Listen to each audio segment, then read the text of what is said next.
এবার আহাদ তিশাকে বাসা থেকে বের করে দিয়েছে বাড়িওয়ালা। জানিয়ে দিয়েছে এই 1 মাস থেকে তার সামনের মাস থেকে আর থাকতে হবে না আহাদ তিশাকে ওই ফ্ল্যাটে। এরকম নিচু লেভেলের মানুষকে বাসা ভাড়া দিয়ে মান সম্মান নষ্ট করতে চায় না বাড়িওয়ালা।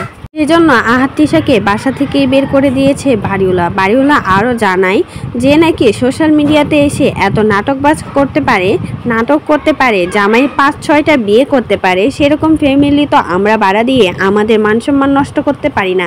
আমরা তো ওদের মতো ছোট লোক নিচু বংশের মানুষ না যে ওদের মতো এরকম খারাপ মানুষকে আমরা বাসা ভাড়া দিয়ে জীবনে ভুল করব।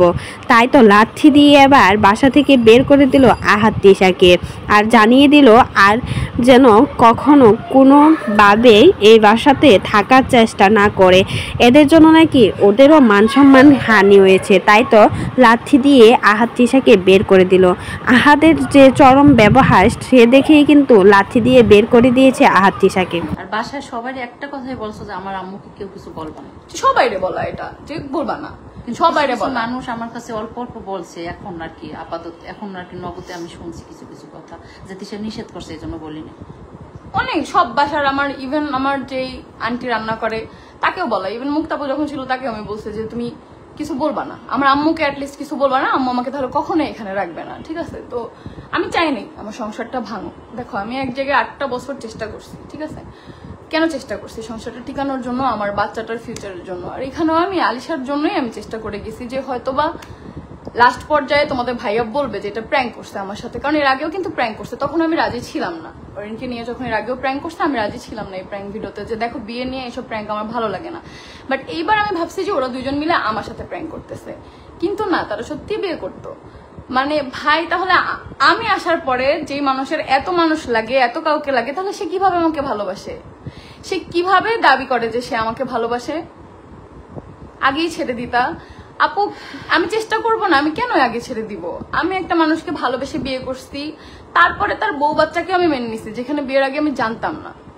এটা সবাই জানে, সবাই, ওর ফ্যামিলি মেম্বাররাও জানে যে আমি জানতাম না দীপার বিষয়টা। দীপা নিজেও জানে, সবাই আমার সাথে হাইড করছে। আমাদের বিয়ে হয়েছে, আমাদের বিয়ের পরে আমরা ফার্স্ট কক্সবাজারে গেছি, এই আহাদের ফ্রেন্ডরাই হচ্ছে আমাদের টিকিট কেটে দিছে কক্সবাজার যাওয়ার জন্য। ওরা কেমন ফ্রেন্ড যে ওরা না আমাকে কিছু বলছে না দীপাকে কিছু বলছে, তো আমি কিভাবে জানবো? কিন্তু 3 মাস পর হচ্ছে আমাদের অফিসে আমার আর আহাদ দীপার সামনাসামনি হয়, যে তখন আমি জানতে পারি ওর বউ আছে, ওর বাচ্চাও আছে, ওর বাচ্চা, ঠিক আছে? যাই হোক, ওই অফিসে কিন্তু ওর ভাইও থাকতো। এই সোশ্যাল মিডিয়ায় সবাই তোমাকে একটা কারণে ভুল বোঝে আম্মু, তুমি সত্য কথাটা বলো। এই একটা কারণে ভুল বোঝে যে তোমার মতো একটা মেয়ে তুমি স্বামীকে কেন বিয়ে করাবা, এই একটার জন্য সবাই ভুল বোঝে। তুমি এই সত্যটা নিজের ঘাড়ে নিয়ে তারপর তুমি ভালোবাসার মানুষটারে তুমি এত ভালোবাসো যে এত বড় একটা ব্লেম তুমি নিজের ঘাড়ে নিয়েছো কেন মা? তুমি একটু বলো মা প্লিজ, তুমি একটু করো না, তুমি বলো। যাই হোক, বলো না, পিছনে যা গেছে গেছে, আমি কিছু বলবো না। হ্যাঁ আপু, তুমি এখন কোথায়? আমি আমার আম্মুর বাসায়। আপু, মেয়েদের তো একটাই ঠিকানা, আর কোথায়? মা সর্বশেষ হচ্ছে মা। তুমি যাই করো না কেন। আমি চরম একটা নাটকবাজ। আমার মতো নাটকবাজ আসলেই দুনিয়াতে খুঁজে পাওয়া কিনা খুব চিন্তার বিষয়। একটা ব্যাপার হচ্ছে